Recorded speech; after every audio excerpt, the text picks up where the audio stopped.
বাইরে থেকে বোঝার উপায় নেই, কিন্তু পার্লারের ভেতর রীতিমতো রুম বানিয়ে চলতো যৌন ব্যবসা। लाइसेंस शायद इन लोग का एक्सपायर भी हो चुका है, लेकिन एक्चुअली में इन लोगों ने तो पब्लिक प्लेस पे जो स्पा रूप में ये लोग एक कमर्शियल सेक्स रैकेट का जो अभी इन लोग के ऊपर एलिगेशन है वो है। পুলিশের এই সাকসেসফুল অপারেশনের পরও থেকে যাচ্ছে কিছু প্রশ্ন। এই স্পা দুটোর মালিক কারা তা এখনো পুলিশ কেন জানতে পারল না? এই রুমগুলোর আসল মালিককে? একটা কথা স্পষ্ট, এত বড় মলের এত বিশাল স্কোয়ার ফুটের স্পেস যারা কিনেছেন তারা বিগ ফিশ। এটা বহু টাকার সম্পত্তি।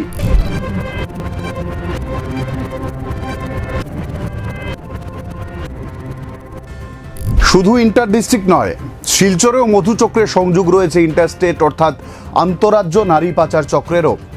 শিলচর ক্লাব রোডের ইম্পেরিয়াল মলের দুটো স্পা কাম সেলো থেকে প্রায় 30 জন যুবতীকে পুলিশ আটক করার পর এ ধরনের নানা চাঞ্চল্যকর তথ্য উঠে আসতে শুরু করেছে।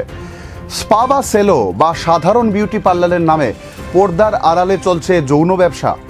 পার্লারের ভেতরে পর্দা টাঙিয়ে রীতিমতো রুম বানিয়ে চলতো এন্টারটেনমেন্ট। রাজ্যের অন্য শহরের যুবতীদের এখানে আনা হতো, এমনকি আনা হতো নাগাল্যান্ড থেকেও। তাহলে শিলচরেও যে রমরমিয়ে চলছে সেক্স সিন্ডিকেট, আজ এই প্রশ্ন নিয়েই আমাদের story of the day. Bartalipi ডিজিটালের সঙ্গে রয়েছি দেবাশিস চক্রবর্তী।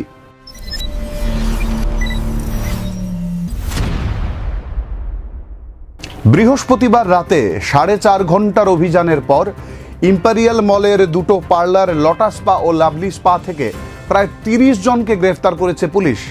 এদের মধ্যে রয়েছে স্পা দুটোর ম্যানেজার পূজা দাস ও হীরক দেবনাথ। শুক্রবার তাদের আদালতে তুলে রিমান্ড চেয়েছে পুলিশ। যাদের আটক করা হয়েছে তারা অধিকাংশই অন্য শহর, এমনকি অন্য রাজ্যেরও।